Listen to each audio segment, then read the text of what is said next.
కానీ వాస్తవం అందుకు విరుద్ధంగా నడుస్తూ ఉంది దేశం అంతా కూడా.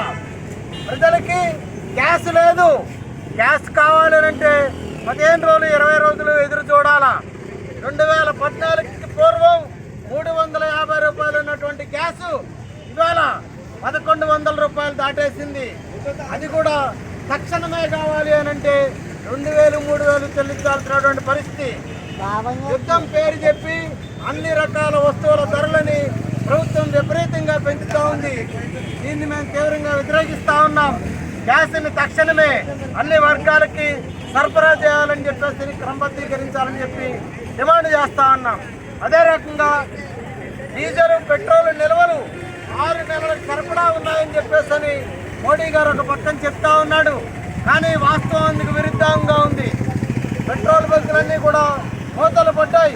మా ఆటో కార్మికులు కానీ రవాణా వాహనదారులు కానీ పెట్రోల్ డీజిల్ లేక ఉపాధి కోల్పోతున్నటువంటి వాతావరణం నడుస్తూ ఉంది.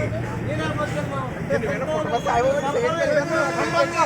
చెప్పేసి ప్రభుత్వాన్ని క్రీడా సందర్భంగా డిమాండ్ చేస్తా కార్మిక వర్గం తమ డిమాండ్ల పరిష్కారం కోసం ఎలుగెత్తి చాటాలని చెప్పి ఎలుగెత్తి పోరాడాలని చెప్పేసి విజ్ఞప్తి చేస్తాం.